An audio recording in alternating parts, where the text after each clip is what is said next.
திடீர்னு ஒரு வார் ஸ்டார்ட் ஆகுது. அமெரிக்கா, இஸ்ரேல் சேர்ந்து ஈரானை அடிக்கிறாங்க.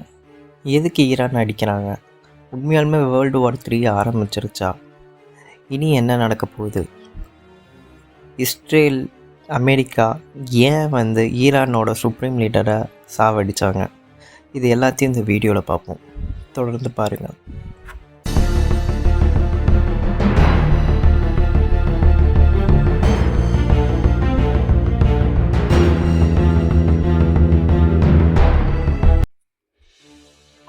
இந்த வார் எதனால் ஸ்டார்ட் ஆச்சுன்னா கொஞ்சம் காலத்தில் பின்னாடி போகணும். அதாவது எப்போன்னு கேட்டிங்கன்னா 1979. 1979 என்ன நடந்துச்சுன்னு கேட்டிங்கன்னா, ஈரானில் இஸ்லாமிக் புரட்சி நடந்துச்சு. அதாவது இஸ்லாம் பீப்புள் எல்லாருமே சேர்ந்து மன்னராட்சிக்கு எதிராக போராடினாங்க. அதில் மெயினாக போராடின ஒருத்தவர் தான் அவங்களோட சுப்ரீம் லீடர் அலி காம்னே. இந்த அலி காம்னே யாருன்னு கேட்டிங்கன்னா, அவர் 1989 அங்கே ஒரு பவர்ஃபுல்லான ஒரு இஸ்லாமிக் தலைவராக இருந்திருக்காரு. அவர் அதிபர் கிடையாது, அவர் பிரசிடெண்ட் கிடையாது, அவர் ப்ரைம் மினிஸ்டரும் கிடையாது. யார் அவர்? அவர் அங்கே இருக்கிற நாட்டில் இருக்க அவங்க எல்லாத்துக்கும் மேலே ஒரு ஆள் தான் அலி காம்னே. இவரை ஏன் அமெரிக்கா டார்கெட் பண்ணுச்சு? இதை ஏன்னு தெரிஞ்சுக்கணுன்னா நம்ம கொஞ்சம் வரணும். அதாவது 2015 வாக்கில் பார்த்திங்கன்னா நியூக்ளியர் வெப்பன்ஸை நாங்கள் தயாரிக்க போகிறோன்னு ஈரான் சொல்கிறாங்க. அதாவது எங்கள் நாட்டு சேஃப்டிக்காக நாங்கள் நியூக்ளியர் வெப்பன்ஸை தயாரிக்கிறோம் அப்படின்னாங்க. பட் அது யூஎஸ் மறுத்தாங்க. ஏன்னா மேலும் மேலும் நியூக்ளியர் வெப்பனை தயாரிக்கிற நாடுங்க எல்லாருமே ஆபத்துக்குரியதாக ஆகும். ஏன்னா எல்லாருமே நியூக்ளியர் வெப்பன் வச்சுருந்தாங்கன்னா யார் எப்போ அடிப்பாங்கன்னே தெரியாது. இப்போ ஏதாவது ஒரு சின்ன பிரச்சனைனா கூட நியூக்ளியர் வெப்பன் யூஸ் பண்ணால் அது பெரிய சேதாரத்தை ஏற்படுத்தும் அப்படின்னு சொல்லிட்டு அமெரிக்கா பயந்தாங்க. பட் ஈரான் சுப்ரீம் லீடர் இல்லை, எங்கள் நாட்டு சேஃப்டிக்காக நாங்கள் இதை பண்ணுவோன்னு சொல்லிட்டு பண்ணாங்க. ஸோ இங்கே தான் அதோட கான்ஃப்ளிக்ட் ஸ்டார்ட் ஆனிச்சு. ஸோ இதனால் அமெரிக்காவுக்கும் ஈரானுக்கும் ஆகலை.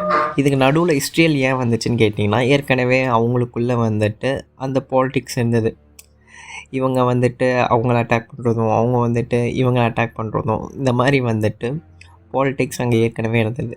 இது ஏன் அமெரிக்கா இஸ்ரேலை சப்போர்ட் பண்ணுதுன்னு கேட்டிங்கன்னா, இஸ்ரேலும் அமெரிக்காவும் டீலில் இருக்காங்க. அதாவது இஸ்ரேலோட மிலிட்ரி சப்போர்ட் அமெரிக்கா தரும் அப்படின்னு சொல்லிட்டு அங்கே முன்னாடியே கையெழுத்திட்டப்பட்டிருக்கு. ஸோ அதனால தான் இப்போ அமெரிக்கா சப்போர்ட்டுக்கு வராங்க. ஸோ இதனால தான் இங்கே ப்ராப்ளமே ஆரம்பிச்சிச்சு. ஸோ இப்போ அவர் ஸ்டார்ட் பண்ணோன்னே இப்போ எப்படி இருந்தாலும் அந்த மாதிரி நியூக்ளியர் வெப்பன் உடனே போய் அவர் அழிக்க முடியாது இல்லையா? சுப்ரீம் லீடரை அவ்வளோ சீக்கிரமாக தாக்க முடியாதில்ல. பட் எப்படி அமெரிக்கா உள்ளே வந்துச்சுன்னா, ஈரானில் இருக்க மக்கள் அவங்க லீடருக்கு எதிராக பாதி பேர் போராட ஆரம்பித்தாங்க. அவங்களோட இஸ்லாமிக் லீடர் அதாவது அலி காமேனிக்கு எதிராக நிறையா பேர் போராட ஆரம்பித்தாங்க.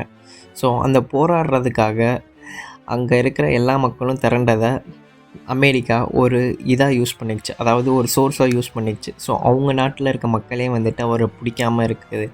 ஸோ அவங்க நாட்டுக்கே ஒரு கேடு அப்படின்னு நினச்சி அலி காமினேவை முடிக்கணும், ஈரானை அட்டாக் பண்ண போகிறோன்னு இஸ்ரேலும் அமெரிக்காவும் சேர்ந்து ஒரு முடிவு எடுக்கிறாங்க. ஸோ இது சரியாக என்ன நடக்குது, எப்படி நடந்துச்சுன்னு நான் தெளிவாக சொல்கிறேன், கேளுங்க. 28 February 2026 இயர்லி மார்னிங் இஸ்ரேலும் யூஎஸும் சேர்ந்து ஒரு மிசைலை லான்ச் பண்ணுறாங்க.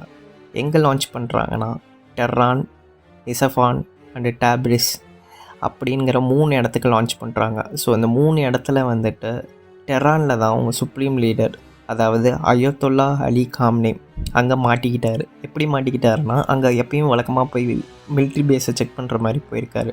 ஸோ இதை தெரிஞ்சுக்கிட்ட அமெரிக்கா அங்கே லான்ச் பண்ணியிருக்காங்க. இதை எப்படி தெரிஞ்சுக்கிட்டாங்கன்னா, அங்கே தான் சிஐஏ வேலை செஞ்சுருக்காங்க. சிஐஏ இங்கே எப்படி இந்தியாவில் சிபிஐ இன்டெலிஜென்ஸ் இருக்கிற மாதிரி அங்கே அவங்களோட டிபார்ட்மெண்ட், அதாவது அமெரிக்காவோட ஒரு பார்ட் ஆஃப் இன்வெஸ்டிகேஷன் டிபார்ட்மெண்ட் தான் சிஐஏ. ஸோ அவங்க மூலமாக தான் தகவல் கிடச்சி அவர் அங்கே தான் இருக்காருன்னு தெரிஞ்சுக்கிட்டு சொல்லி மிசைல் அட்டாக் பண்ணியிருக்காங்க. ஸோ இப்படி பண்ணுறப்ப அரௌண்ட் 10:45 லோக்கல் டைமில் சாபார் அப்படிங்கிற ஒரு ஸ்கூல், சாபாரில் இருக்கிற ஒரு ஸ்கூலில் அட்டாக் பண்ணியிருக்காங்க. அங்கே நிறையா கேஷுவாலிட்டிஸ் நடந்திருக்குது. அதாவது அங்கே கிட்டத்தட்ட பாதி சிவிலியன்ஸ் இறந்துருக்காங்க, குழந்தைங்களும் இறந்துருக்காங்கன்னு சொல்லிட்டு தெரிய வருது.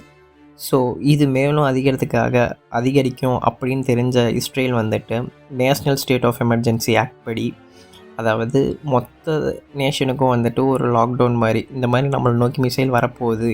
ஏன்னா இப்போ ஒருத்தவங்க தாக்கிட்டாங்கன்னா மறுபடியும் ஈரான் பதிலடி தாக்குதல் பண்ணுவாங்கன்னு தெரிஞ்சுக்கிட்டு இஸ்ரேல் வந்துட்டு நேஷ்னல் ஸ்டேட் ஆஃப் எமர்ஜென்சியை ஆக்டை ட்ரிகர் பண்ணுறாங்க. ஸோ அதனால் முடிஞ்சிருச்சு, அங்கே எல்லாத்தையும் க்ளோஸ் பண்ணிவிட்டு. So missile and drone attack நடக்குது.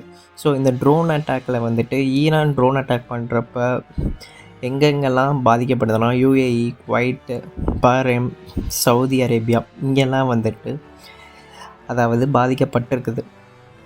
ஸோ இந்த அட்டாக்னால் வந்துட்டு துபாய் யுனைடெட் ஸ்டேட்ஸில் இருக்கிற எல்லா ஏர்போர்ட்டுமே க்ளோஸ் பண்ணிட்டாங்க. ஸோ அங்கேருந்து மக்கள் வெளியே வர முடியல, போகவும் முடியல. ஸோ இதனால் என்ன நடக்க போகுதுன்னு நீங்கள் கேட்கலாம். ஸோ இது World War IIIக்கு ஆரம்பமானு கேட்டால் ஒரு வகையில் இது ஆரம்பமானங்களாம், இல்லை World War III ஆரம்பிச்சிருச்சுன்னு சொல்லலாம். ஸோ இப்படி இருக்கிறப்ப இனி என்ன நடக்கும்னா, அதாவது ஈரான் அட்டாக் பண்ணதுனால என்ன நடக்கும்னா, ஆயில் மார்க்கெட்ஸ் பயங்கரமாக ரேட் ஏறப்போகுது. அதாவது விலை ஏறப்போகுது, ஆயிலோட ரேட் ஏறப்போகுது, இன்டர்நேஷ்னல் டிப்ளமேசியை பாதிக்கப்பட போகுது, ரீஜினல் செக்யூரிட்டி அஃபெக்ட் ஆகும். ஏன்னா வந்துட்டு இப்போ அவங்கள அட்டாக் பண்ணனால பக்கத்தில் எப்போ வேணாலும் குவைத்தையும் அட்டாக் பண்ணலாம், யூஏயும் அட்டாக் பண்ணலாம். ஸோ அங்கேயும் வந்துட்டு பாதிப்பு ஏற்பட போகுது. ஸோ இது அவங்க நாட்டுக்கு மட்டும் பிரச்சனை இல்லை, மொத்த உலகத்துக்குமே இது பிரச்சனையாக இருக்கும். அதாவது ஆயில் வாங்குகிற கண்ட்ரிஸ் எல்லாத்துக்குமே இது பிரச்சனையாக இருக்கும். ஸோ இது வந்துட்டு இந்த வார் இதோட முடிஞ்சிச்சுன்னா பிரச்சனை கிடையாது. இது தொடர்ந்துச்சுன்னா மேலும் வந்துட்டு இது அதிகரிக்கும். ஏன் அதிகரிக்கும், வார் அதிகரிக்கும்னு நான் சொல்கிறேன்னா, ஏன்னா இப்போ 2 கண்ட்ரியாக பிரிஞ்சிருவாங்க. ஈரானுக்கு சப்போர்ட் பண்ணுற ஒரு கண்ட்ரி, அமெரிக்காவுக்கு சப்போர்ட் பண்ணுற கண்ட்ரின்னு சொல்லி பிரிஞ்சிருவாங்க.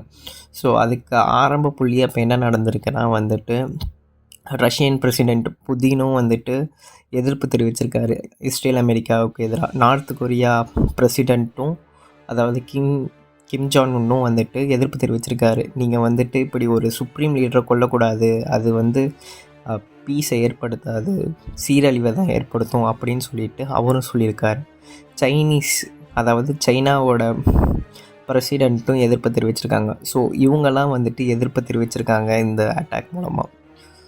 ஸோ இனி மேபி மறுபடியும் வந்துட்டு அமெரிக்கா இல்லை நாங்கள் அட்டாக் பண்ணுவோன்னு சொல்லி அட்டாக் பண்ணாங்கன்னா இது மேலும் பாதிப்பை ஏற்படுத்தும். பட் ஆனால் வந்துட்டு ட்ரம்ப் என்ன சொல்லியிருக்காருன்னா, நாங்கள் உங்கள் லீடரை கொலை பண்ணதுக்காக நீங்கள் மறுபடியும் எங்களை அட்டாக் பண்ண நினச்சிங்கன்னா, மறுபடியும் நாங்கள் அட்டாக் பண்ணோன்னா அது பெரும் பேரழிவாக இருக்கும் உங்கள் ஊருக்கு அப்படின்னு சொல்லிவிட்டு ட்ரம்ப் எதிர்ப்பு தெரிவிச்சிருக்கிறாரு.